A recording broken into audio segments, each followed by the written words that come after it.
kõigile keskkonnahariduse teadlikkuse tegevuskava tutvustusele, et mul on hea meel, et niisugune dokument on kaante vahele saanud ja enne kui me sinna sisusse hakkame vaatama, annan võimaluse oma kolleegil Mairil tutvustada siis tänast päevakorda ja ka korda, et kuidas me selle siin koos siis toimetame.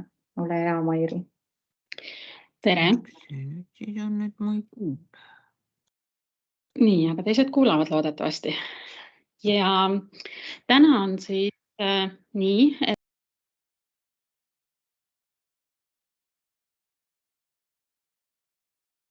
Läks mute'i peale. Jah, nüüd on mute'i peal, nüüd ei kuule enam. ja kui teil tekib küsimusi, et siis võib märkida siia samma chati, aga pärast tegevuskava tutvustamist on teil võimalus siis anda käega märku, lülitada kaamera sisse ja küsida omapoolseid küsimusi ja tekitame sellise ühise arutelu. Nii, siis salvestame tänase kohtumise ja et kes täna ei jõua siin hetkel nagu osaleda, et saavad siis hiljem ka järel vaadata. Jah, aga nüüd saab. Nii, aga lähme siis asja juurde. Et sellel dokumendil on tegelikult oma ajalugu ja kahtepidi ajalugu, et võib-olla kõige olulisem on see, et tegemist on meil teise versiooniga, et see ei ole päris, ütleme siis nagu ajaliselt siis järgneva tegevuskavaga. Nimelt aastal 2017 kirjutasid haridus-teadusminister ja keskkonnaminister alla memorandumi keskkonnahariduse valdkonna ühiseks arendamiseks ja selle baasil siis või selle põhjal ja sellele toetudes valmis aastal 2018 valmis esimene keskkonnahariduse teadlikkuse tegevuskava aastateks 2019–2022 ja nüüd me oleme siis selles ajas, et on vaja tegelikult seda uuendada. Ja teine nagu siis sisend sellesse tegevuskavasse on tegelikult läbi keskkonnavaldkonna arengukava KEVAD, et selle tegevuskavasse on panustanud nii KEVADe keskkonnahariduse teadlikkuse töörühm, kui siis ka eelmisel sügisel moodustatud konkreetselt selle tegevuskava töörühm, nii et me oleme kokku saanud 5 korda füüsiliselt, üks kord siis KEVADe rühmaga, kus tuli väga tugev sisend sellesse tegevuskavasse ja 4 korda tegelikult käis koos selle tegevuskava töörühm, mille koosseisus olid meie heade partnerite, keskkonnahariduse ühingu, keskkonnaorganisatsioonide, ka linnade valdade liidu, omavalitsuste, koolijuhtide liidu ja muidugi meie oma ministeeriumi allasutuste esindajad, nii et see on olnud üsna laiapõhjaline töörühm ja iga töörühma liige on ka oma asutuses organisatsioonis siis tutvustanud nagu pidevalt seda protsessi ja me oleme saanud kiiret tagasisidet. Aga loomulikult täna kõik te, kes te olete siia kuulama tulnud, et ma loodan, et siit edasise lõpus toimuva arutelu käigus tuleb meil veel mõni hea idee, millele me saame tugineda. Ja nii nagu Mairi ütles, et küsimused võib kirja panna, aga ma siiski loodan, et enamik jääb siia sellesse ühisesse ruumi kuulama ja et pärast siis võtame need küsimused ette ja arutame neid juba koos. Nii, aga nüüd sai vist pikk sissejuhatus tehtud ja läheme siis selle tegevuskava sisse vaatama.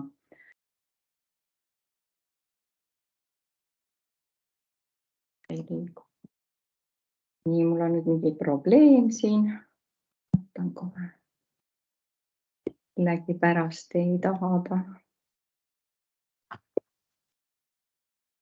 Ma panen uuesti jagamise peale, millegi pärast hangus ära.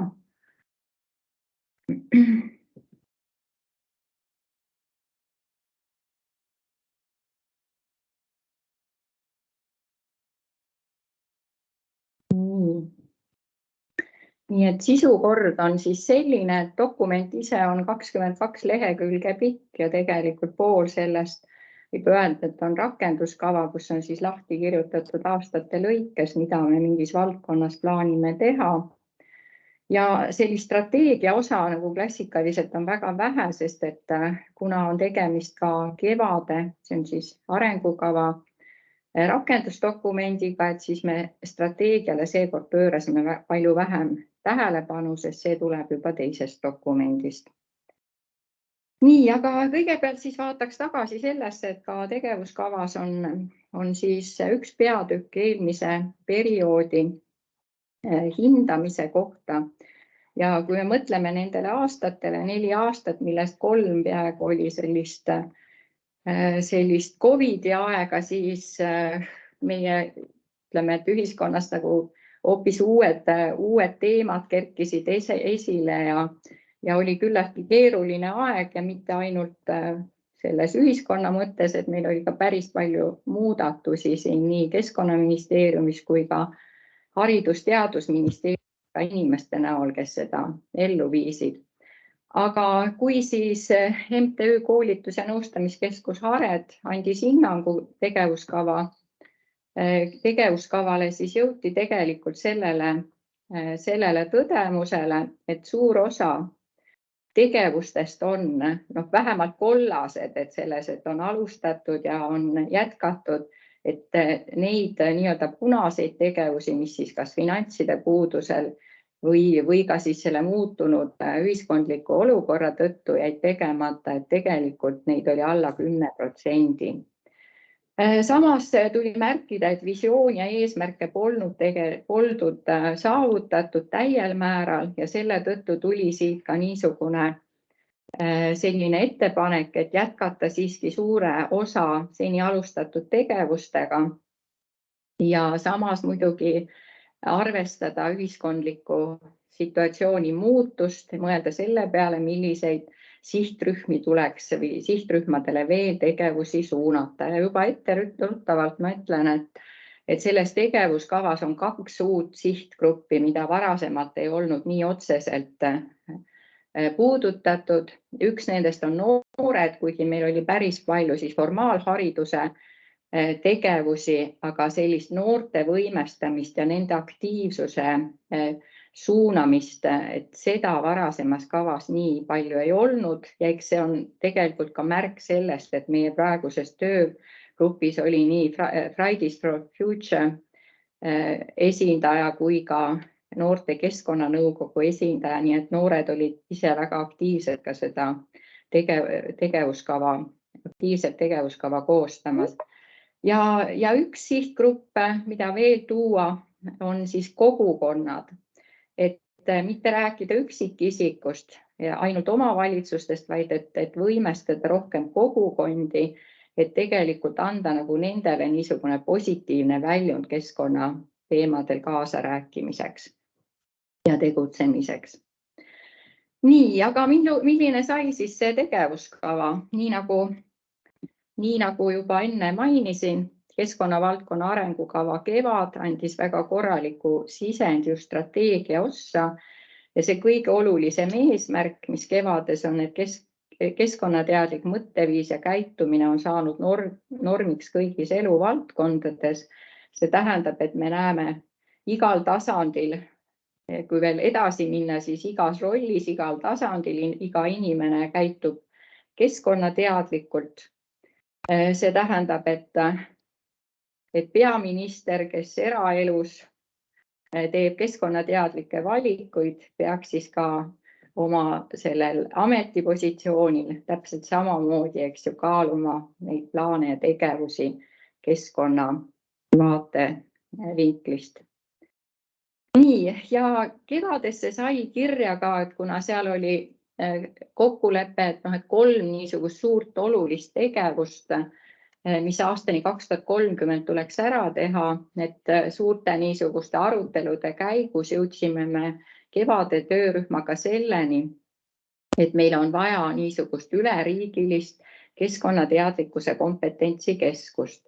et meil on need erinevad pädevused laiali erinevates nii Keskkonnaministeeriumi allasutustes kui siis ka meie keskkonnahariduskeskustes, aga samas niisugust koordineerivat ja korraldavat rolli, et ei saa praegu võtta otseselt ükski asutus, et me peame läbi mõtlema, milliseid pädevusi meil veel või kompetentse veel juurde on vaja ja kuidasmoodi, kes kõige paremini neid rolle täita saaks. Ja loomulikult vajab see ka lisarahastamist. Nüüd teine suur teema, et kui meil siin 8 aastat tagasi lõppes Euroopa Sotsiaalfondi poolt toetatud keskkonnahariduse arendamise riiklik programm, mida siis koordineeris Keskkonnaamet, siis me tegelikult saime väga suure niisuguse arengutõuke, kuna massiivselt koolitati nii keskkonnahariduskeskuste inimesi, nii koolimeeskondi, kaasatud olid nii kooli juhtkonna liikmed kui ka erinevate ainete õpetajad, kui loodi tegelikult väga selliseid kaasaegseid õppevahendeid ja õppematerjale, et see oli kaasa arvatud, et mitmed telesaated, keskkonnavaldkonna telesaated, mida isegi praegu veel korratakse, et need said selle programmiga loodud ja me näeme, et nüüd on 10 aastat möödas, et tegelikult oleks vaja niisugust uut arengutõuget, et anda inimestele ideid, kutsuda nad siis selle teema juurde kokku. Ja kolmas on siis, mis on suunatud siis nagu kogu ühiskonnale, et nii see toetamise ja tunnustamise süsteem ja see tegelikult lähtub otseselt meil keskkonnateadlikkuse uuringu tulemuste või järeldustest, et meil ei ole, et selleks, et tõeliselt panna inimesi keskkonnateadlikult käituma, on vaja tekitada seda tahamotivatsiooni. Et see annab nagu kõige paremaid tulemusi, kui me nii-öelda karistame ja keelame ja kontrollime, selline kontrolliv ehk siis peamotivatsioon pigem võib anda negatiivseid tulemusi.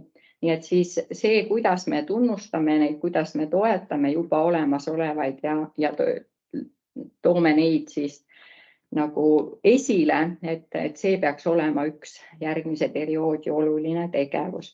Ja neid kõiki 3 me oleme arvestanud ka nüüd tegevuskava kokkukirjutamisel. Nüüd ma olen nii pikalt monoloogi pidanud, ma küsin, kas on mingi küsimus ka vahepeal tekkinud, et siis võib-olla sellele toetada. Või lähme edasi. Nüüd juba konkreetselt meie tegevuskava juurde. Nii, et siis 3 valdkonda, mida te siin näete. Esimene valdkond siis keskkonnateadlikkuse edendamine haridusasutuste koostöös keskkonnahariduskeskustega. Et see koostöö on tõesti toiminud, et ma jõuan kohe ka, tegelikult ma näitan kohe ära selle, kui tekib küsimus, et mida see siis tähendab nagu reaalselt, et kes on sellesse kaasatud. Et me oleme praegu olnud eelkõige üldhariduse kesksed. Nii et üldharidus või siis räägime formaalharidusest, mis on siis selle skeemi peal siin kesksena, et millest tegelikult sõltub, kas inimesel on need baasteadmised olemas, et ta mõistaks ja aru saaks, kuidas maailm toimib. Ma julgen niimoodi öelda, et see, et kust pärineb toit, mida me sööme, kõik igapäevased asjad, et kõik see seos inimese ja keskkonna vahel, see peaks tulema koolist. Ja need koole on siis sellel õppeaastal 517 kooli ja lasteaedu, kes on samuti haridusasutused, formaalhariduse alla kuuluvad. Neid on ligi 600. Selle arvu võib meeles pidada nüüd kokku, et kui me jõuame näiteks rohelise kooli juurde, et siis vaatame, et kui suur protsent haridusasutustest tegelikult juba keskkonnateadlikult toimivad ja seda väga oluliseks peavad. Aga nüüd, kui siin keskne on, see on see üldharidus, siis tegelikult meil on loodud ja ma arvan, et siin on ka olnud päris tugev niisugune riigi poolt toetatud tõuge 10 aastat tagasi, kui oli see keskkonnahariduse arendamise programm, siis paralleelselt tegelikult sotsiaal- või struktuurifondide raha toel loodi meil terve rida keskkonnahariduskeskus ja juba olemasolevad said tegelikult endale uued ruumid. No näiteks ka Tartu loodusmaja, Pärnu loodusmaja, kohe mis meelde tulevad, Tallinna loomaaia keskkonnahariduskeskus, need on nagu suuremad. Aga ka kuna koolitati neid inimesi, siis praegu on meil üle Eesti 160 erinevat keskust, kes siis keskkonnahariduse valdkonnas kaasa löövad. Ja vot see koostöö on suures osas läbi Keskkonnainvesteeringute Keskuse keskkonnateadlikkuse programmi ja täpsemalt lihtsustatud programmi, mille arvelt siis või mille kaudu rahastatakse igal aastal iga kooliklassi või lasteaiarühma nii, et nad saaksid osaleda vähemalt ühel keskkonnahariduskeskuste poolt pakutaval õppeprogrammil. Nii et see on nagu üks osa sellest koostööpildist, aga nüüd, kui me laiemalt vaatame, tegelikult lähen tagasi selle skeemi juurde, et jah, need 160 keskust kuuluksid siis sellesse pilti, nüüd see koostöö koolide ja keskkonnahariduskeskuste vahel siis siin. Ja kui me nüüd vaatame ja selles järgneval skeemil siis informaalharidus ehk selline eluharidus, millest me kõik osa saame näiteks kuskil loodusrajal infostendi lugedes või ekspositsiooni, loodusmuuseumi ekspositsiooni külastades või lugedes midagi kas või Keskkonnaagentuuri poolt hallatavast keskkonnaportaalist, et tegelikult see kõik peaks siis jõudma nagu olema kaetud selles valdkonnas keskkonnateadlikus ühiskonnas.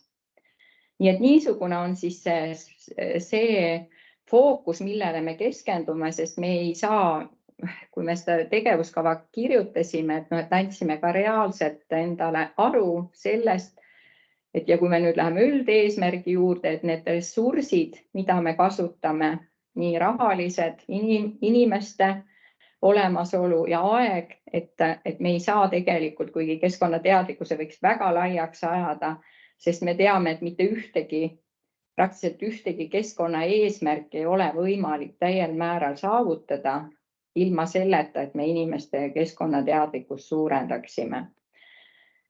Et nende 3 valdkonna pealt me siis sõnastasime veel ka ja seostasime ta kevadega, sõnastasime siis üldeesmärgi ja siin jällegi, et see keskkonnateadlikkus on väärtustatud ühiskonnas, on ressurssidega kaetud ja et me arvestame kogu aeg muutuvate oludega. Nii, aga läheme siis veel kord konkreetsemaks ja võtame kohe need üldeesmärgi all olevad tegevused ette. Ma ei räägi pikemalt enam sellest esimesest ja teisest. Selge on see, et me seda programmi ei jõua 3 aasta jooksul käivitada, et pigem on selle kavandamine, planeerimine, ressursside leidmine. Nüüd kompetentsikeskusega saame ilmselt kiiremini, et vähemalt me loome nagu selle mudeli nende 3 aasta jooksul. Aga 3. tegevus on ääretult oluline ja seda me oleme tajunud ka nüüd eelmise tegevuskava elluviimisel, et me peame rohkem saama teisi ministeeriume, et Keskkonnaministeeriumi, Haridus-Teadusministeeriumi kõrval tegelikult praegu arvestades siis ka selle rohepöördega või siis Euroopa rohelise leppe rakendumisega, et on väga oluline tegelikult palju laiem koostöö. Ja rääkisime juba ka mõnes mõttes tunnustussüsteemidest, et meil on väga palju erinevaid tunnustussüsteeme, mitte ka ainult Keskkonnaministeeriumi valitsemisalas, aga et me peaksime läbi mõtlema, et kuidas nad nähtavamad oleksid ja kuidas tegelikult isegi et ei juhtuks seda, et me loome nii palju erinevaid tunnustusi, et siis hakkavad nad evalveeruma, et kuidas me saaksime nagu võimalikult hea tulemuse nendest. Ja viimane, et kuna sellise suhteliselt kiire tempoga tehes seda tegevuskava, me leidsime, et see mõõdikute süsteem, kuigi me mõõdikud ka välja tõime, et see on vaja korrastada ja et selle esimese aasta jooksul me ikkagi vaatame veel kord üle, et meil ei oleks liiga palju mõõdikuid, et mõõtmine ise muutuks eesmärgiks, vaid see oleks siis nüüd tegevuskava üleriigilise juhtrühma teema, et see juhtrühm jääb tööle siis nüüd läbi kõigi nende aastate ja hindab ka seda tulemuste saavutamist. Nii, aga nüüd siis lähen mõõdikute juurde ja üks asi, mis on meil kindel, kuna eelmisel aastal me tõesti väga põhjalikult uuendasime keskkonnateadlikkuse indeksi, vaatasime tegelikult tõenduspõhiselt selle sisusse ja praegu on algtase meil teada ja ka tegelikult selle indeksi välja töötanud teadlaste rühma soovitus oli see, või teadmine sealt, et liiga kiiresti see indeks ei tõuse, siis praktiliselt see on nagu maksimum, et me oleme endale väga ambitsioonika eesmärgi võtnud praegu selle sihttasemega. Aga ma ei hakka nüüd ülejäänud kõiki neid mõõdikuid üles lugema, need on pigem siis sellised kas sisendi või pigem tulemi mõõdikud, et mõjumõõdikutena näeme pigem ikkagi seda esimest ainult. Aga selle aasta jooksul peaksime siis siit kõik paika saama. On muidugi selliseid mõõdikuid, mille aegrida meil on juba pikalt olemas, aga sellega tegeleme edasi. Ja nüüd siis lähen rakenduskava juurde. See on siis pandud 3 aasta peale, need ristid tähendavad seda, millise tegevusega mis aastal tegeldakse ja vastutajatesse esimene vastutaja on peavastutaja. Nii et kui te vaatate, et on mitu vastutajat, siis see, kes on ettepoole pandud, see on peavastutaja. Ja koostööpartnerite puhul, et kuna enamik nendest koostööpartneritest on olnud esindatud ka töörühmas, need on läbi räägitud, et kõik on nagu nii-öelda oma käe sinna alla pannud, et jah, nad löövad kaasa, aga need, kes on nii-öelda esimesel või eespool selles koostööpartnerite hulgas, siis need on kõige olulisema sellise, ütleme, et kõige olulisemad koostööpartnerid. Nii. Aga siin ma enam üle ei räägi, sest see sai skeemi juures juba räägitud ja läheme nüüd valdkondade eesmärkide juurde. Ja see esimene valdkond, mis siis puudutab suures osas nii-öelda kooliharidust. Ma sissejuhatuseks ütlen mõned asjad, et meil tegelikult on tulnud just ka näiteks läbi kevade tagasiside just ütleme, et kui on ühiskonnast erinevatelt organisatsioonidelt tagasisidet küsitud, et siis tuleb välja see, et väga paljud ei tea siiski seda, et Eestis on juba aastast 1996 õppekavades keskkonnateema läbiv teema, mida peavad kõik õpetajad, see tähendab erinevates õppeainetes oma siis õpetusse lõimima. Nüüd, kui ma arvan, et paljudele tuleb ka nendele, kes on sellel ajal koolis käinud, tuleb täiesti üllatusena, sest et kui on paberil midagi kirja pandud, siis see ei tähenda veel seda, et see asi ka tegelikult toimiks. Ja me kirjutasime siis mitte nüüd, et keskkonnateema, vaid lähtusime kestliku arengu eesmärkidest. Need on siis eelkõige mõeldud ÜRO kestliku või säästva arengu eesmärke, neid SDG-sid, mida on 17.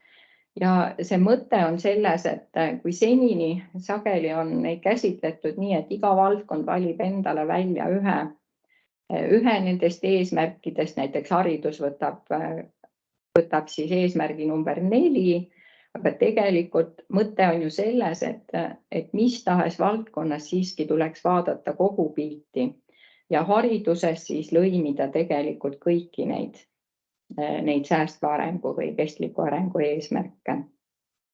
Nii, aga mis need tegevused siis on? Et ikka koolitus. Nii et koolituste kaudu, et kui ma nüüd jälle tulen tagasi, et kuidas seda tahan motivatsiooni inimestes tekitada, kaasa arvatud ka õpetajates, et nad tahaksid neid teemasid lõimida, siis siin on koolitused üks väga oluline meetod, kuidas inimesteni jõuda. Ja kuna meil on juba praegu suur kliimateadlikkuse projekt käivitunud, siis ausalt öelda kliima puhul nüüd täidab see projekt need nii 1, 2 kui 3.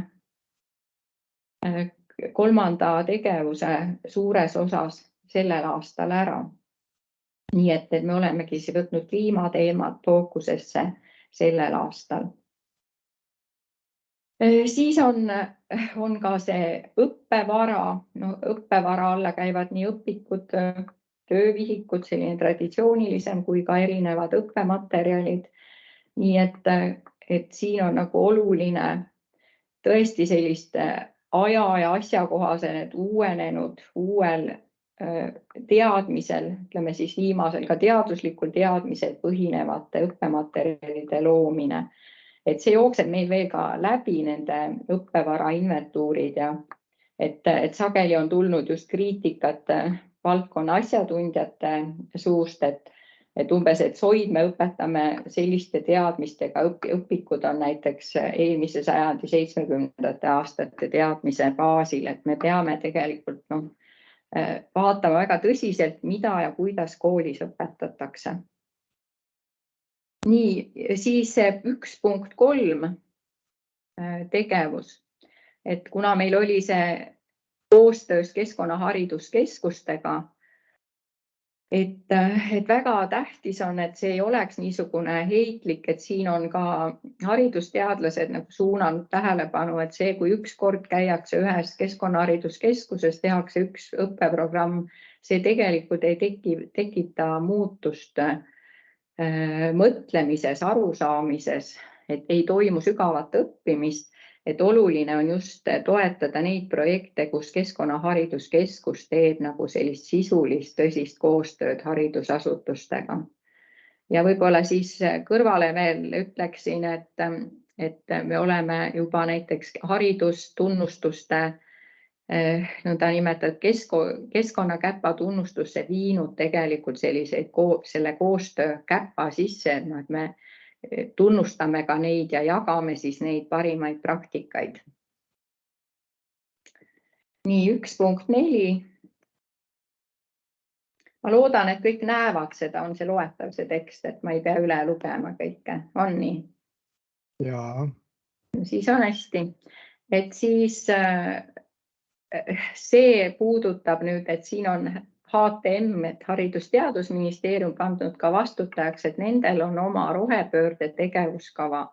Ja siin tõesti, ma näen, et see sünergia, mis tuleb Haridus-Teadusministeeriumiga selles valdkonnas on hästi oluline. Nii, aga siin on veel sama eesmärgi all veel 3 tegevust.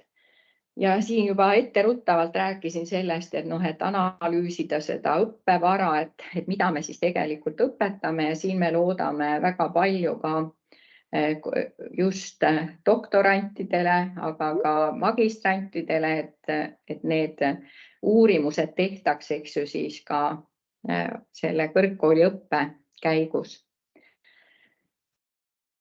Nüüd see, et õppeprogrammid ja mikrokraadid ja kursused, et tõesti neid tuleks nagu pidevalt juurde, sellepärast, et see konkreetsete teadmiste, ütleme, konkreetsetel teemadel, et mul ka mitmed kolleegid ministeeriumist küsinud, et kuidas näiteks on mereteemadega, kuidas on kuidas näiteks jõuavad maapõue teemad siia, et tegelikult need erinevad teemad on siin praktiliselt kõigis nendes tegevustes sees.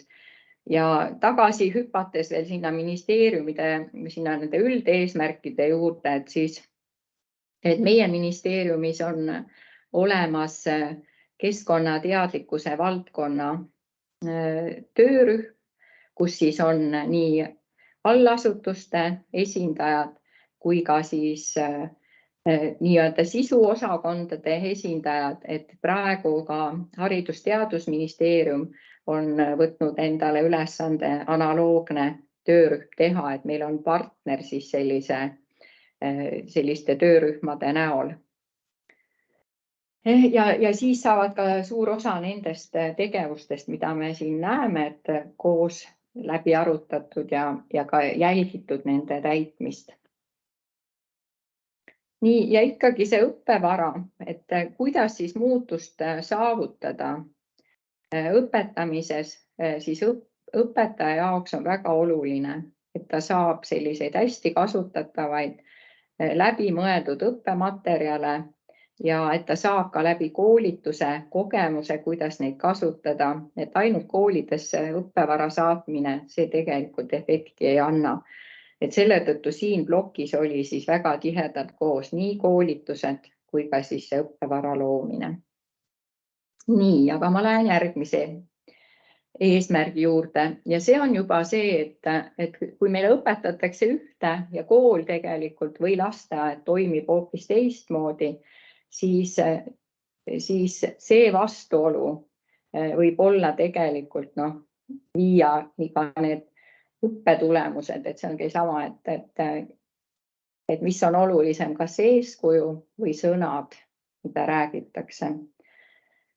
Ja üks olulisi asju, mille arendusega on juba tegeldud ja ma praegu vaatan, et me saame risti panna ka aasta 2023 peale, et rohepeegli arenduseks, et õnneks saime me vähemalt sellise sissejuhatava stardiraha, et me saame seda teha. Tegemist on veebipõhise enesehindamise siis tööriistaga, sarnane, kes on digipeeglit varem näinud või kas või ise hinnanud enda digipädevusi, siis selline tuuleroosi sarnane tulemus tuleks siis õppeasutusel, kes ennast hindab ja sinna on mõeldud nii õppeasutuse toimimine kui siis ka õppekava, et kuidas ja mida õpetatakse, et seda peaks siis peegeldama see rohepeegel. Nii et Tallinna ülikoolis tegelikult doktorandid kunagi nagu selle meetodi välja töötasid, alguses digiteemade peale, et nüüd on siis mindud edasi ka nende keskkonnateemadega.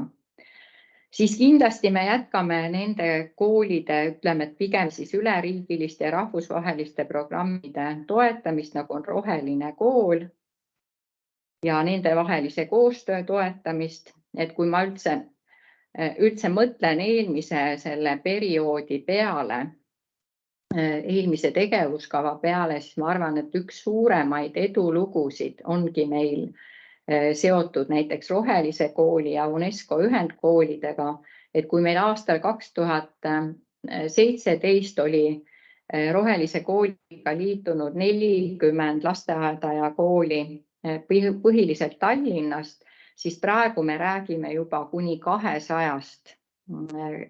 Võib-olla juba on vahepeal 200 täis saanud, nii et ei kontrollinudki üle. Tartu Loodusmaja seda koordineerib seda projekti. Ja kui sinna juurde panna veel siis 60 UNESCO ühendkooli ja kui me mõtleme nüüd siis nende koolide lasteaedade juurde, siis praegu on see juba seal 10 ja 20% vahel nende haridusasutuste hulk, kes on nende algatustega ühinenud. Ja võib-olla lühidalt nende jaoks, kes ei tea, mis see Roheline kool on, et seal tõesti kool teeb 7 sammu selleks, et olla keskkonna teadlikumalt käituda, tehakse oma keskkonnaülevaatus, planeeritakse oma tegevused, kuidas käituda keskkonnateadlikumalt ja igal aastal lõimitakse 3 olulist keskkonnateemat, mis valitakse 12 hulgast, seal on näiteks ka elurikkus ja kliimamuutused, on toiduteemad ja nii edasi, et valib 3 teemat ja siis neid aasta jooksul lõimib erinevatesse õppeainetesse. Nii et roheline kool ja analoogsed ühendused jäävad kindlasti oluliseks siin. Ja siis tulevadki need õppevara kaardistused ja muidugi ikkagi koolitused ja ka noorsootöötajatele, huvikoolidele, et vaadata seda tervikuna, seda keskkonnahariduse valdkonda. Ja muidugi, kus tuleb järelkasv meie keskkonnavaldkonda, need on looduse keskkonnavaldkonna süva- ja erihuviga õpilaste arendamine, et siin on siis tõesti ETAG-iga ehk siis teadusagentuuriga koostöö ja sel aastal ka meil ministeeriumis on siis teadusnõunikuga koostöös, et me tõesti toetame ka rahaliselt neid õpilasuurijaid, kes keskkonnavaldkonnas tööd teevad. Nii, uuring, et kuidas siis tegelikult, et kui meil on see 200 rohelist kooli, kuidas siis ülejäänutes läheb. Et ega meil väga selget pilti koolidest nagu selle kandi pealt ei ole. Et 2025 on siis plaanis ka üks suurem uuring korraldada. Ja muidugi selline konverentside kaudu selle võrgustiku tugevdamine, et see jääb kindlasti eesmärgiks. Nüüd olen ma väga kaua juba rääkinud, küsin teilt ka, et kas vahepeal on küsimusi tulnud, on midagi?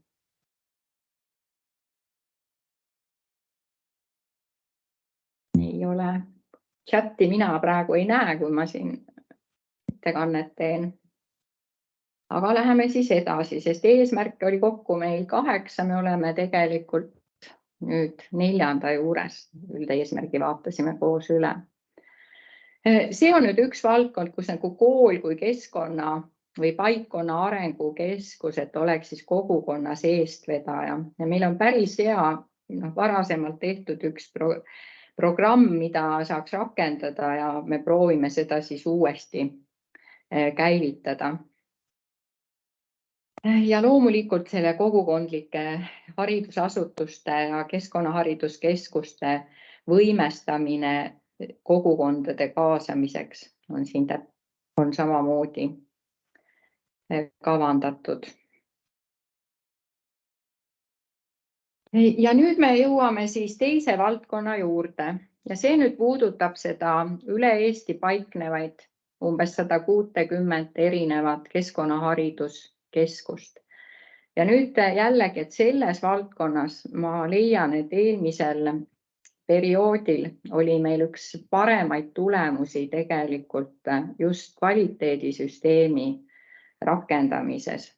Et kuigi meil see 4.1 on ikkagi, et arendatakse välja ja rakendatakse keskkonnahariduskeskuste arengut toetav kvaliteedisüsteem, siis ma ütlen, et selle kvaliteedisüsteemi 2 osa on, ütleme, et esimene on õppeprogrammide kvaliteedi hindamine. See on väga edukas projekt olnud.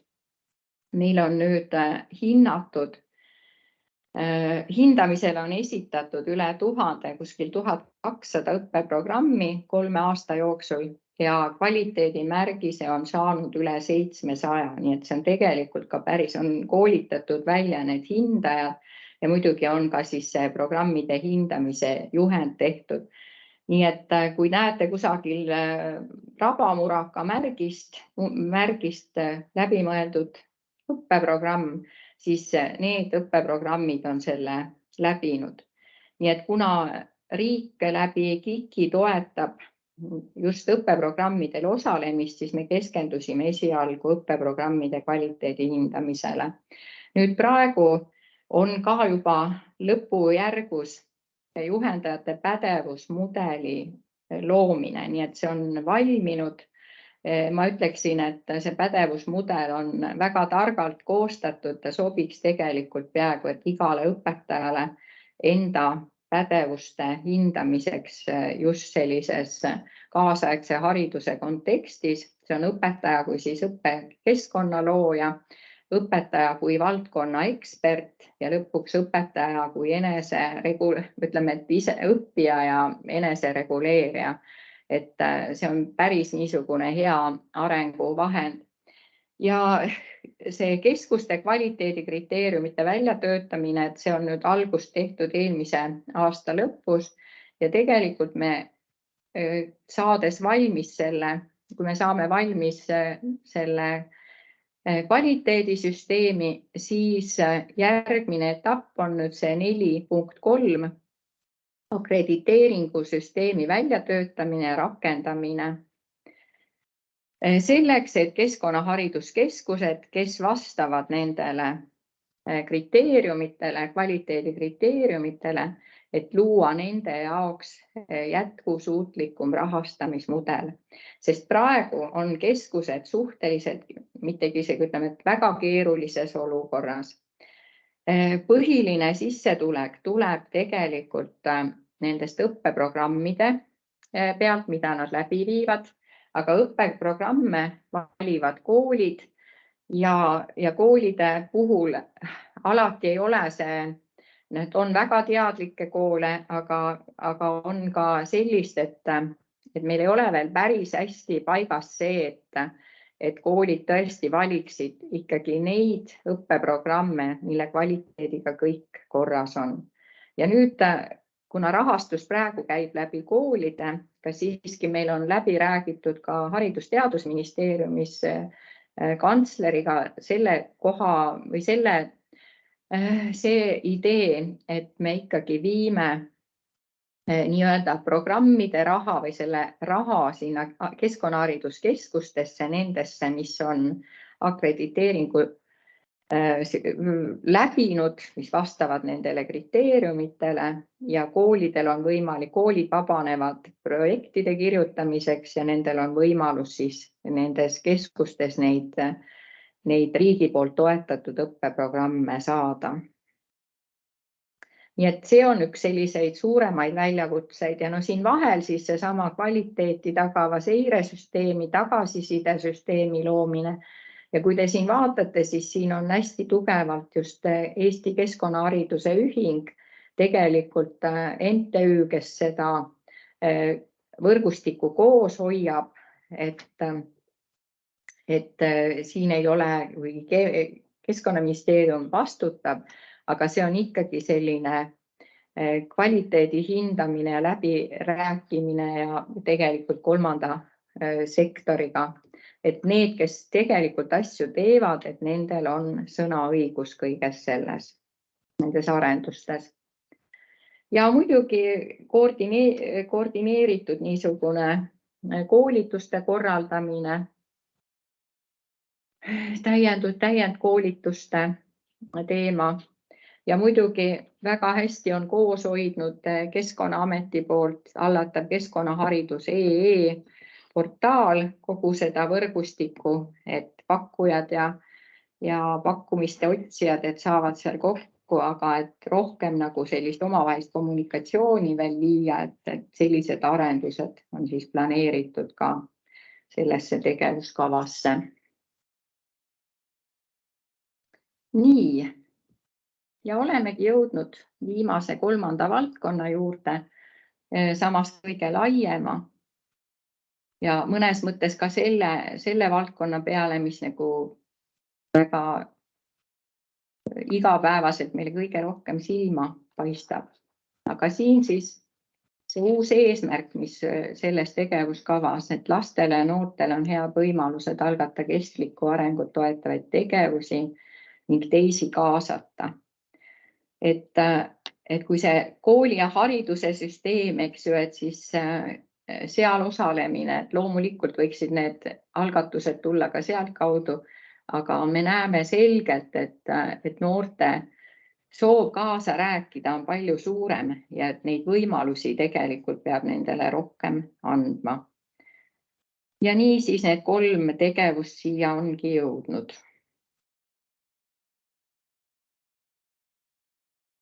nii et püüame leida ka niisugused lihtsustatud rahastamisvõimalused, et selliseid tegevusi toetada, et noored oleksid ise eestvedajateks oma eakaaslastele. Nii, järgmine eesmärk. Kogukonna liikmed on teadlikud kodukoha looduse väärtustest, mõistavad, kuidas nende käitumine mõjutab elukeskkonda, oskavad teha keskkonnateadlikke valikuid. No, see on väga ambitsioonikas eesmärk. Siin võiks olla ka Eesti elanikud nende kogukonna liikmete asemel, aga siin just see rõhuasetus, et seda kogukondlikku lähenemist enam toetada. Ja siin siis ongi, et on need keskkonnainfo kättesaadavus, see tähendab, et avaandmete kättesaadavus erinevatest portaalidest. No, meie keskkonnaportaal on praegu hea näide, et selle arendus peaks jätkuma, et inimesed on tõesti informeeritud.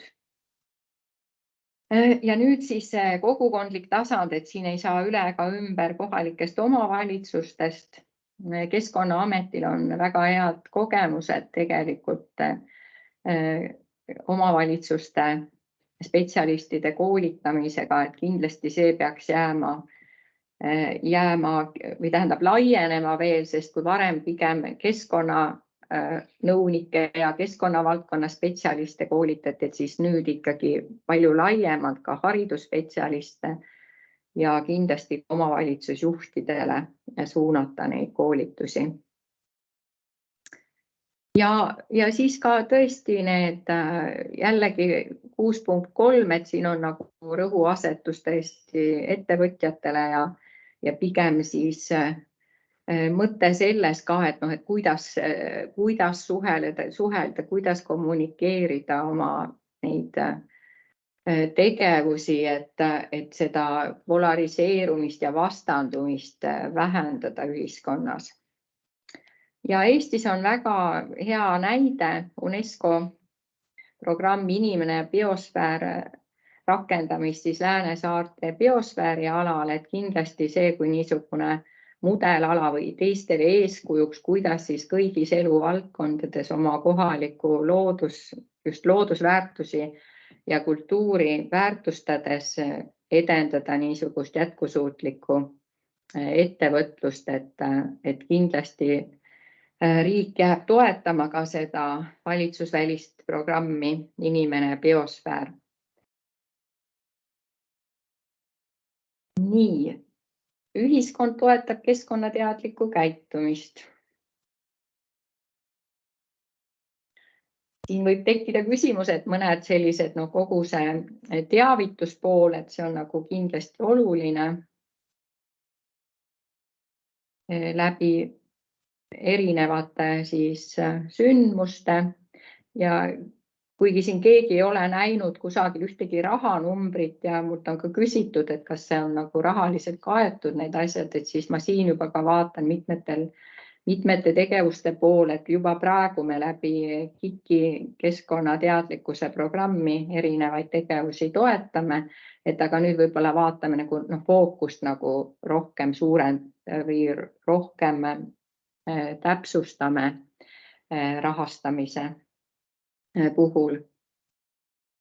Siin on üks asi, mis on nagu sellist, mis oli töörühma poolt see 7.3, et see oli nagu hästi esile toodud, et me näeme sageli seda, et ühtepidi me räägime keskkonnahoidlikust käitumisest, teistpidi ühiskond, eks ju, ühiskonnas on majanduskasvu, ütleme siis igavese majanduskasvu ideoloogia niivõrd tugevalt esile toodud ja kõik need reklaamid, mis meid tegelikult kutsuvad pidevalt tarbima.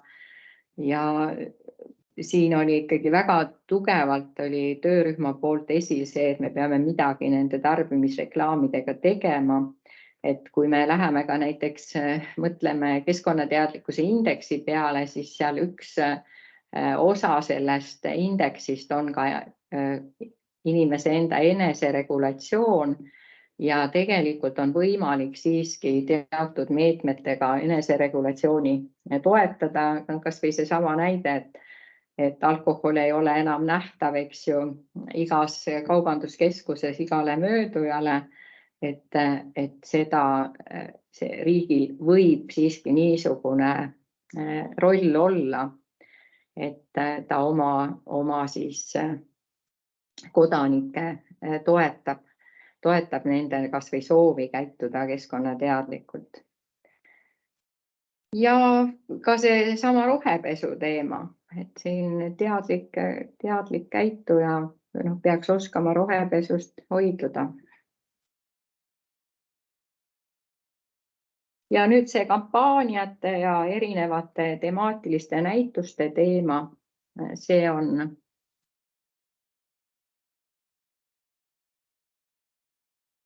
see ja edasi ka näiteks need avalikus ruumis infoväli on, need infomaterjalid on, need ekspositsioonid on need näiteks infotahvlid, mida me radadel loeme, et kõik see tegelikult on üks niisugune keskkonnateadlikkuse suurendamise vahend. Ja muidugi, kui meie juhid, otsustajad on teadlikumad, siis seda suurem tõenäosus on selles, et ka need otsused, mida vastu võetakse, et need ei ole ainult mingite direktiividel põhinevad, vaid et ka näiteks keskkonnateadlikud Riigikogu saadikud algatavad erinevaid seadusi, mis meie ühiskonda tegelikult keskkonnahoidlikumaks muudavad. Ja see on vana traditsioon, võib-olla mõned veel mäletavad, kui 10 aastat ja rohkem tagasi neid keskkonnakaitsekursuseid korraldati, et nüüd koostöös Riigikantseleiga on plaanis see uuesti ellu äratada ja ka Keskkonnaamet on tõsiselt selles suunas mõelnud, nii et kindlasti need saab ära tehtud. Ja muidugi need regulaarsed keskkonnateadlikkuse uuringud jääksid siis meil kestma, et me näeme, kuhu suunas me liigume ja saame sealt ka analüüsides tegelikult endale neid teadmisi, mida siis järgnevate tegevuste kavandamisel arvestada. Aga nüüd ma olengi jõudnud lõppu selle suure monoloogiga, et nüüd huviga kuulaks ka seda, mis. Ja nüüd on teil võimalus esitada küsimusi,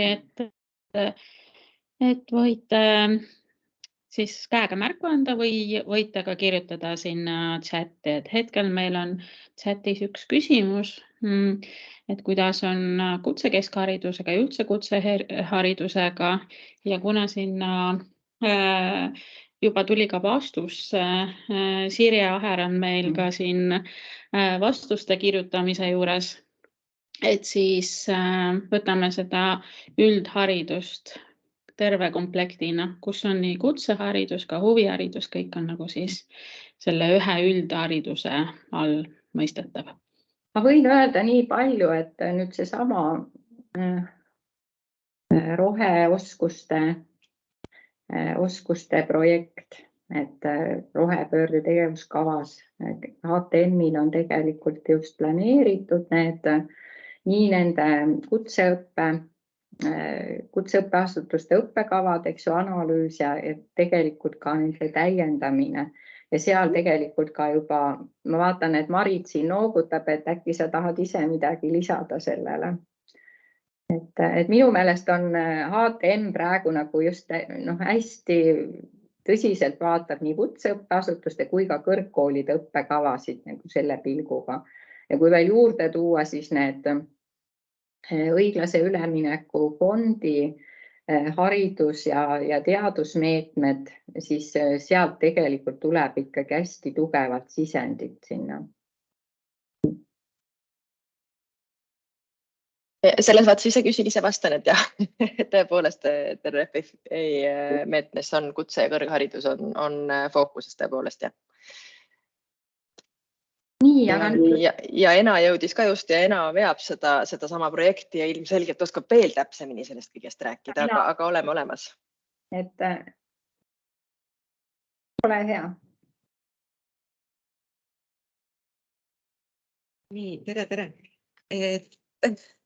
Ma olen praegu mõttes kõige sobivamas kohas ja siis ma korraks kaotasin ka teiega ühenduse, et ma saan aru, et me räägimegi Haridus-Teadusministeeriumi tegevustest siis keskkonnahariduse edendamisel ja tegelikult meie ülesanded on natukene laiemad, et me veame roheoskuste arendamise meedet. Marit, sa vist rääkisid ka põgusalt sellest, on ju? Ma ise küsisin lihtsalt selle kõige alguse slaidi peale, mida Asta välja tõi ja siis ma küsisin, et kuidas seal üldhariduse all kutse keskharidusega on ja ma tegelikult sain juba vastuse ja Asta siis jõudiski selle RRF-i toetuse juurde jõudsime selle jutuga, ja sina astusid laeva ja kohe visati vette. Nali naljaks, ma sõna otseses mõttes astusin laeva, kui vastus tuli praami peale. Aga jah, tõepoolest, et see keskkonnateadlikkuse teema on ainult üks meie teemadest, et meie moodustame 9 erinevat töörühma, millest 8 töörühma tegelevad valdkondlike erialaspetsiifiliste roheoskustega, selgitavad välja, missuguseid roheoskuseid on tarvis arendada ja vaatavad üle olemasolevad õppekavad, panevad paika õpiväljundid, mis nende õppekavade raames tuleb arendada ja siis koostavad ka õppeprogrammid ideaalis lausa niimoodi, et need ained või moodulid on kasutatavad nii tasemeõppes, kutsehariduses ja kõrghariduses kui ka kasutatavad täienduskoolituste läbiviimisel. Ja siis 9. konsortsium või töörühm on plaanis horisontaalsena, mis tegelebki lisaks keskkonnateadlikkusele veel läbivate teemadega. Kõigepealt selgitavad ise välja, mis on need läbivad teemad ja siis samamoodi töötavad välja sellised õppekavad, mida on võimalik rakendada sõltumata erialast. Et kas see ongi siis selline kliimateadlikkuse suurendamine, kas see on ringmajanduse baasteadmiste omandamine või ka midagi hästi sellist universaalset. Ja lisaks õppeprogrammide väljatöötamisele ka plaanime kaardistada õpetajate ja koolitajate koolitusvajaduse. Et ilmselgelt meil ju napib ka neid inimesi, kes kõike seda infot jagavad. Aga siin selles 9. konsortsiumis on kõige suurem ühisosaga selle keskkonnateadlikkuse tegevuskavaga. Ja samas, kui see tegevuskava hõlmab elukaare ülest haridust või elukestvat õpet, siis tuleb ka mõelda, et kuidas see kõik paremini täiskasvanuteni viia. Et täiskasvanud osalevad ka tasemeõppes, kutsehariduses, kõrghariduses, mikrokvalifikatsiooniprogrammid või õpe on täiesti uus teema. Et siin selline mängumaa heas mõttes on meil kõigil hästi suur. Ja aitäh, Ena ja Marit, et selles suhtes, et me tunneme, et selle 4 aasta taguse olukorraga võrreldes on praegu Haridus-Teadusministeeriumis nagu need teemad palju rohkem pildil, kui oli varem, et siin on nagu selgelt see tugi ja selle tõttu me oleme saanud ka laieneda, et kui me eelmisel perioodil keskendusime pigem ikkagi selle, ütleme siis põhikool, gümnaasium, eks ju, ja alusharidus, et siis nüüd näeme, et on laienenud ka nagu see. Vabandust, veel korraks täpsustan, et mitte üldharidus kuidagi kõrvale jääks või alusharidus, et aga lihtsalt me plaanime selle kutse- ja kõrghariduse ja täiskasvanuhariduse mõõtme juurde tuua. Et see üldhariduses ja alushariduses keskkonnateemadega tegelemine, see on meil Eestis minu hinnangul väga heal tasemel ja see kõik ju kindlasti jätkub. Jah, aga aitäh. Eerik Osenkraanius on kirjutanud meile ka küsimuse ja tegelikult just annaks selle vastamise Maritile ja Enale, et ühe osa te juba nagu vastasite sellest küsimusest, aga ma loen korra Eeriku küsimuse ette, et haridussüsteemi suur väljakutse on üleminek eestikeelsele kooliharidusele. Kas HTM-il on valmisolek rohepöörde ja keskkonnaharidusega sügavuti tegeleda? Vastaksin sellele, et ega siis nüüd üks ei välista teist, et lisaks eestikeelsele õppele üleminekule on meil hästi palju muid ülesandeid, mille kõigega me tegeleme, et siis jõuda mööda erinevate osakondade ja erinevate tiimide ja valdkondade koostöös loomulikult. Ja mis mina tutvustasin konsortsiumide tegevust ja meie roheoskuste arendamise tegevust, siis seda me teeme taaste- ja vastupidavusrahastu toel ja need tegevused tuleb meil lihtsalt ellu viia. Et jah, julgen väita, et on küll meil plaanis ja on võimalik ka süvitsi sellega tegeleda. Ma ei tea, Marit, kas sa tahad mind veel täiendada? Jah, et võib-olla me ei ole Enaga kõige õigemad inimesed suures üldhariduse vaates vastama sellele ressursile ja vaatele, sest mina tegelen kutseharidusega ja Ena täiskasvanuharidusega või täiskasvanute koolituse poolega, et selles vaates tervikpilti me nii hästi ei hõlma, aga see on prioriteet ja sellega tuleb tegeleda. Et siin ei ole nagu pääsu. Väga hea, jätame meelde kõik. Kõik on salvestatud. Nii, aga siis on, ma arvan, et see on tegelikult paljudel selline põnev küsimus, et mis asi on keskkonnateadlikkuse kompetentsikeskus ja sellest saab Asta vastata. Ja, et see on mõnes mõttes, ma isegi ütlen, et kirgi kütnud, et kui me välja tulime mingil hetkel, et seda kompetentsikeskust luua, et siis võib-olla oli ka selline kujutlus, et tuleb üks asutus, mille ukse peale pannakse silt, et siin on Eesti Vabariigi keskkonnahariduse kompetentsikeskus. Et arutades, tegelikult see idee tekkis Eesti Loodusmuuseumis, kuna meil oli väga tõsiselt ja loodetavasti on jätkuvalt ja ongi jätkuvalt päevakorras keskkonnamaja ja uue loodusmuuseumi loomine, et siis tegelikult see sünergia, mis keskkonnamajast oleks tekkinud, kus siis oleksid koos olnud, ma natuke räägin tingivas kõneviisis või peaks kindlas rääkima, on koos siis Keskkonnaamet ja Keskkonnaagentuur ja Loodusmuuseum, Keskkonnaministeerium, et tegelikult on see tohutult, eks ju, nagu teadmisi ja pädevusi, keskkonnavaldkonna pädevusi koos seal, et siis oleks nagu niisugune muuseumi juures siis selline keskkonnahariduse, ütleme siis, sisuline toimimise keskus, kus siis tõesti koordineeritakse erinevaid osapooli. Kas on need keskkonnahariduskeskused, on koolidele keskkonnahariduse koolituste korraldamine, erinevate projektide käivitamine ja nii edasi.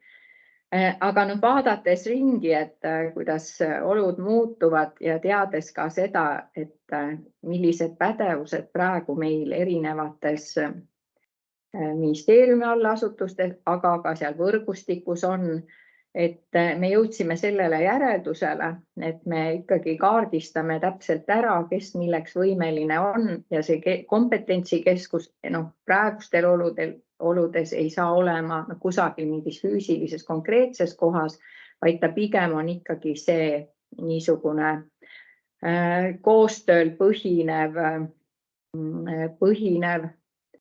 ütleme siis toimekeskus, kus siis erinevatel organisatsioonidel on oma ülesanded. Näiteks kindlasti rohelise kooli koordineerimine on üks kompetentsikeskuse tegevus, aga see on praegu Tartu Loodusmajas, järelikult on Loodusmaja nii kompetentsikeskuse üks osa. Nii et ta on pigem selline funktsionaalne pädevustest lähtuv, aga me kindlasti räägime läbi, sest et see on nagu hästi suurt huvi erinevates osapooltes tekitanud ja kindlasti me tahame, et nagu parimad jõud oleksid siis sinna kaasatud. Ma ei tea, kas Kai said nüüd vastuse? Ja sain küll, aitäh. Nii, aga ootan veel küsimusi.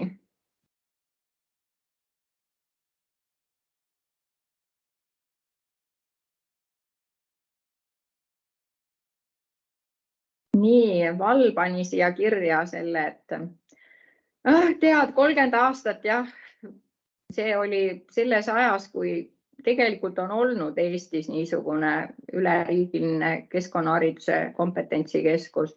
Ma ütleks, et see on siis Tallinna loodusmaja, mis siis ei olnud mitte Tallinna linna all, vaid oli siis nagu üleriigiline loodusmaja ja mõneski mõttes, eks ju, see, mida sa kirjutad, et jah, olen Val sinuga nõus, aga praegu ma näen, eks ju, et jah, see oli see Tallinna noorte loodusesõprade maja ja kunagi oli ta veel naturalistide maja, nii et väga pika ajalooga. Et siiski ei tahaks monopoliseerida ära, vaadates seda, et kui tugevad sellised tugevad meeskonnad. Ma toon siia kõrvale siis ka meie Keskkonnaameti, kes tegelikult hoiab võrgustikku koos maakondades, kus sisuliselt see kompetentsikeskus nagu moodustub maakonnas just ümber nende Keskkonnaameti keskkonnahariduse spetsialistide, et tegelikult tööd ja sellist, ütleme siis sellist juhtimisrolli tegelikult jätkuks just eri valdkondades erinevatele osapooltele.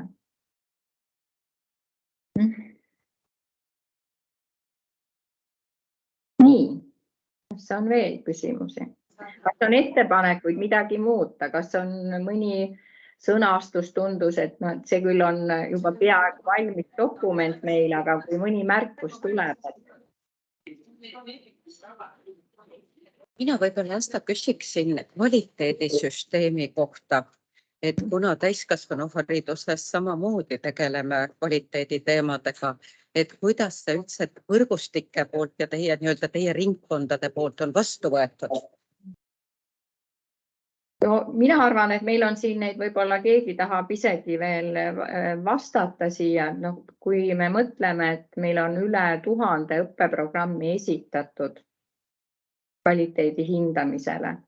Hinnatud vist oli 741, kui mul on täpselt meeles nüüd aasta lõpuks. Siis see koostamine, et oli erinevaid eksperte kaasati, nii kvaliteedi, eks ju, valdkonna eksperte kui siis ka keskkonnahariduse eksperte. Et üldiselt ei ole tulnud kriitikat selle juhendi kohta ja see juhend on, eks ju, kõigile kätte saada, kuidas siis seda õppeprogrammi koostada. Ja minuni on jõudnud väga üksikud sellised rahulolematuse avaldused või et on tunnetatud, et ei ole nagu õiglaselt hinnatud, et nende selle tohutu massi peale, mis on ikkagi ära hinnatud ja minu meelest ma täna kõigile neile, kes siin, ma tean, et siin taustal on neid, kes on ise hinnanud neid, et minu meelest on seda suurepärast tööd tehtud, et Anne Kivinuk, eks ju, oli esimene projektijuht ja tõesti nagu väga hästi vedas, kaasas seda võrgustikku, et meil on keskkonnahariduse konverentsidel saadud, eks ju, nagu ikkagi väga tõsiselt inimest kaasa lüüa selleks, et see käivituks, et võib-olla märksõna ongi kaasamine ja praegu ei anna kvaliteedimärki mitte nüüd riik, et ministeerium, vaid praegu võrgustik, et keskkonnahariduse ühing tegelikult korraldab seda kvaliteedi hindamist ja seal on ühingu enda inimesed. Nii et me tegelikult viisime läbi enne, see oli siis aasta vist 2016-17, et oli siis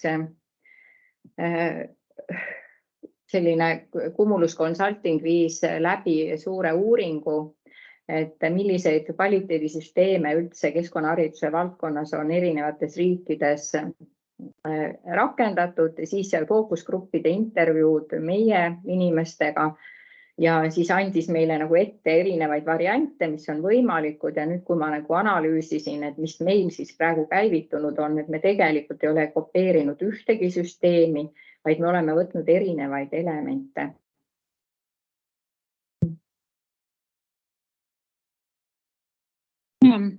Tuli jälle küsimus, et kuidas jagunevad õppeprogrammid nii-öelda roheliste ja pruunide teemade lõikes.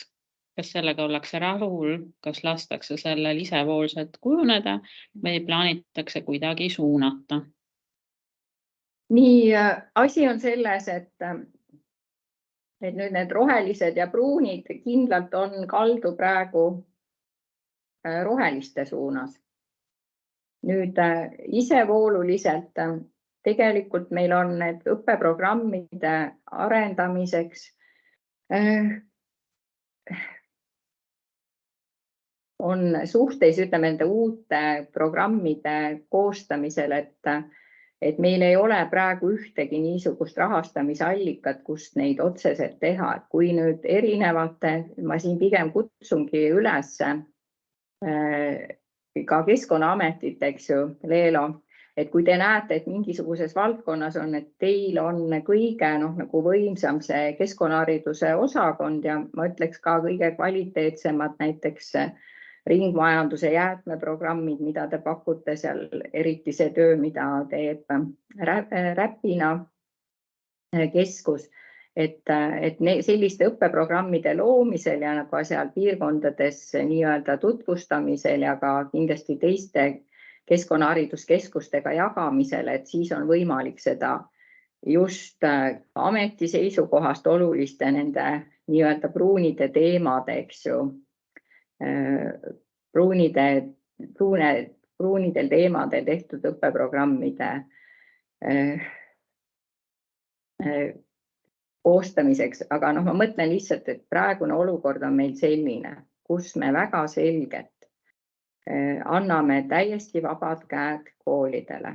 Koolid saavad valida ise selle õppeprogrammi ja tõesti meie vaatenurgast ei ole see õigustatud ja meil on väga lihtne, kui me akrediteeringusüsteemi käiku saame me tegelikult väga selgelt suunata siis seda, kas või seda tasakaalupunkti või siis meie huvidest lähtuvalt neid õppeprogramme. Et praegu on ta paigast ära, ta on selgelt rohelise poole ja mõnes mõttes on ta väga nagu mõistlik, et kui me jälle kuulame siis nagu haridusteadlasi, siis et mida nooremad on õpilased, et siis see keskkonnaharidus hariduses on väga oluline roll nendel positiivsetel emotsioonidel, mida saadakse looduses viibides, et sellised tõsisemad teemad sageli, et need on siis vanemale astmele. Nii pikk jutt, aga kas sa said, Leelo, vastuse või tahad midagi täpsustada, küsida? Et plaanis on tõesti, kui see akrediteerimissüsteem, et siis me tegelikult ka räägime läbi siis siin meie oma ministeeriumi allasutustega ja vaatame, et mis on need prioriteetsed teemad, millel me neid õppeprogramme tahame siis saada ja rahastada. Nii, kas on küsimusi, täiendusettepanekuid?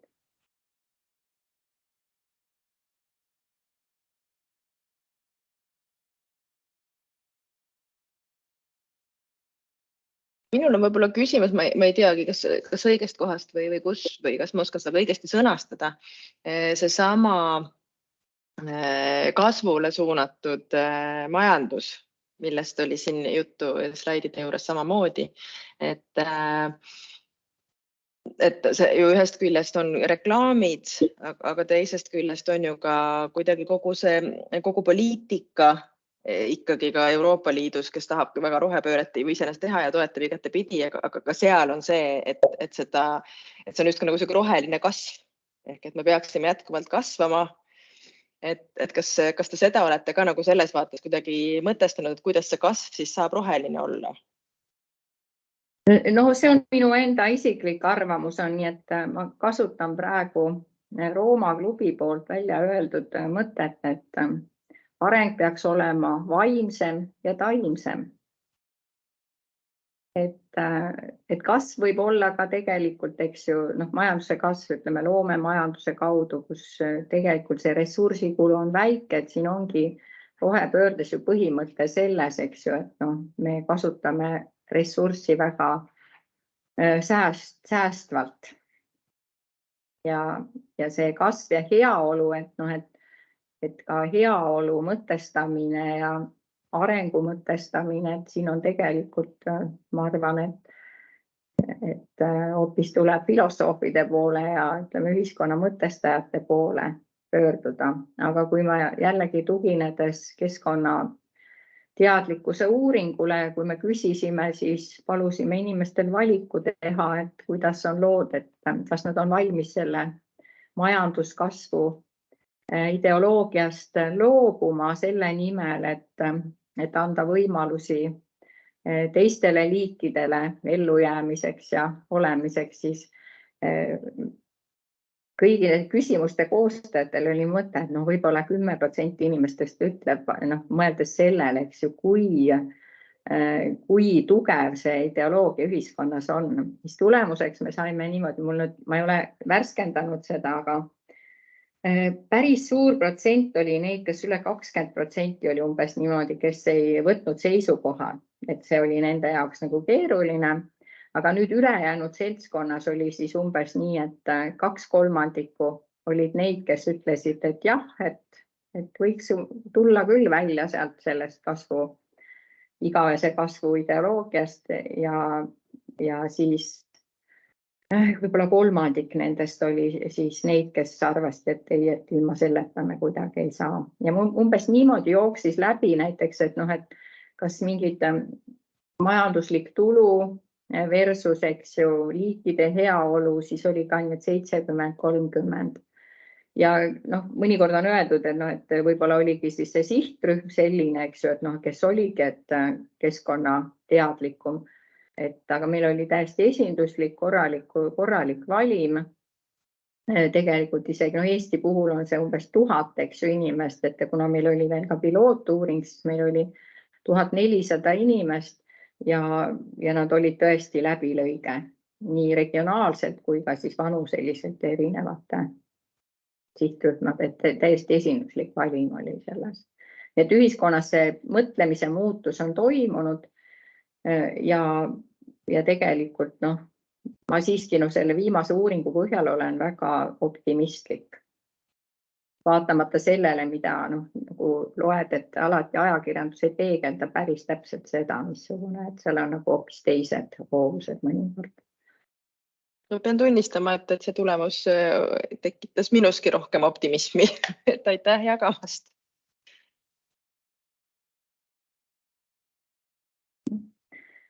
Ja siin on nüüd mõned keskkonnatasud saastajate tuleb tõsiselt üle vaadata.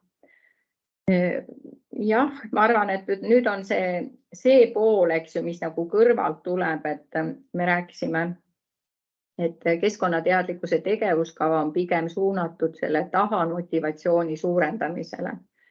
Et meil on nagu positiivne nüüd kõik see, mis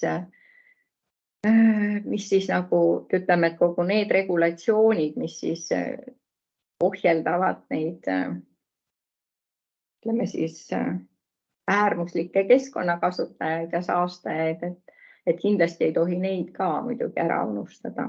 Kõigi teadlikkust me muuta ei saa ja ühiskonna roll on siiski ka hoida piirides neid, kes tegelikult ei arvesta teistega. Nii.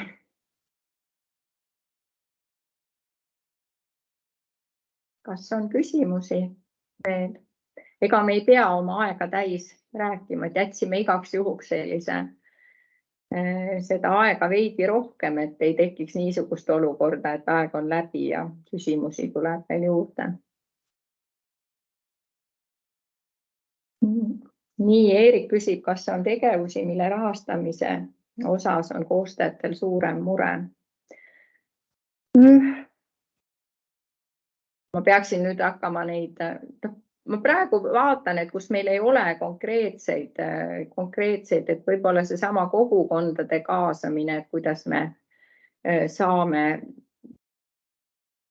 nagu sellesse valdkonda rohkem, et seda kogukonna poolt ja võib-olla siin on ka, et mõelda läbi neid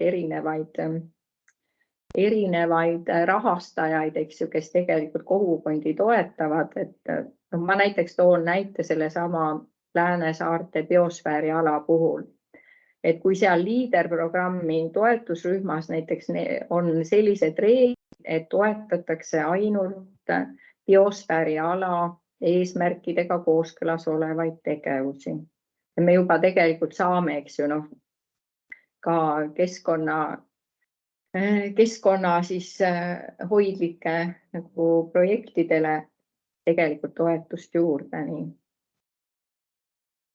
Aga otseselt praegu, et eks me peame nüüd uuesti veel kord vaatama, et kui need tegevused on heaks kiidetud, et siis, et ühtegi, kuigi üldiselt nagu selline, kui me neid tegevusi kirjutasime siin sisse koos töörühmaga, et siis, et sai ikkagi pidevalt nagu mõeldud ka sellele, et tegelikult kuskil märkmetes on kirjas see, et et kus võiks olla see rahastamise koht.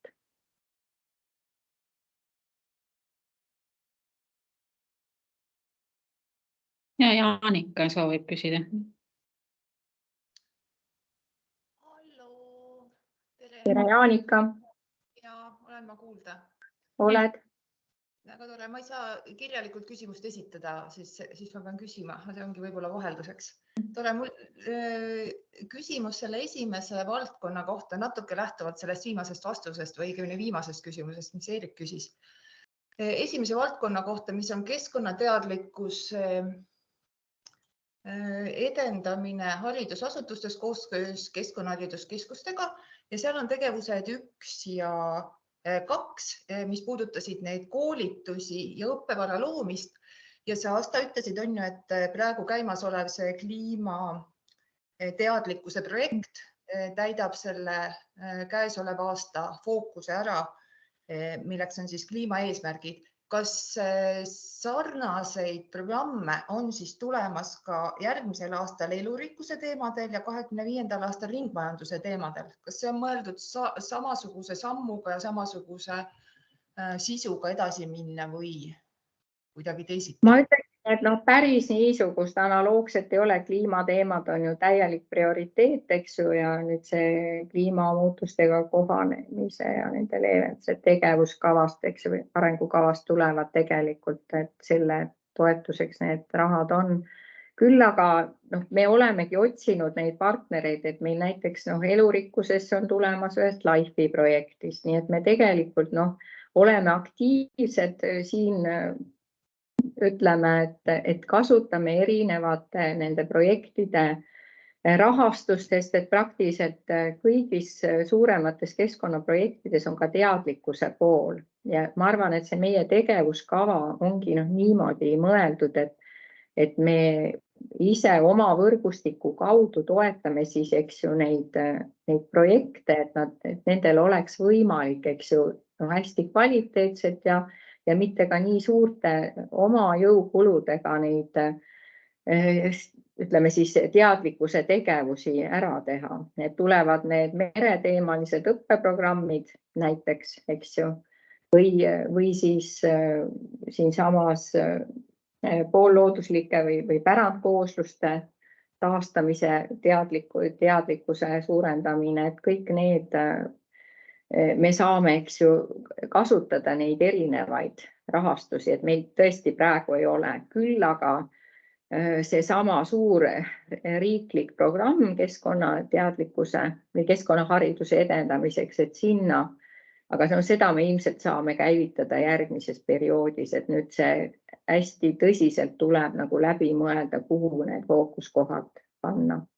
Ja ma loodan, et nüüd kevad keskkonnavaldkonna arengukavas siiski need 3 tegevust sisse jäävad ja saavad siis ka rahastatud.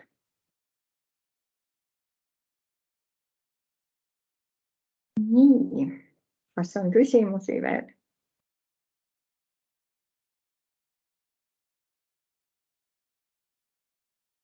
Nii et võime siis anda ministritele allkirjastamiseks selle tegevuskava.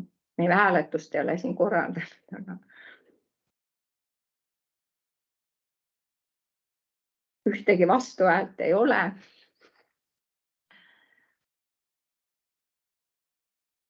Teeme käe tõstmist või? Ja, see tehtud saab.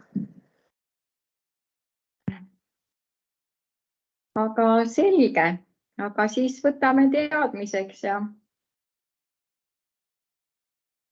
ja soovin kõigile. Kõigepealt tänan kõiki kuulamast, kaasa mõtlemast ja kindlasti loodan, et olete ka siis, kui neid tegevusi tuleb ellu viia, et siis igaüks on nõus ka oma õlla alla panema. Nii et aitäh teile ja ilusat õhtut. Nägemiseni. Aitäh, ilusat õhtut.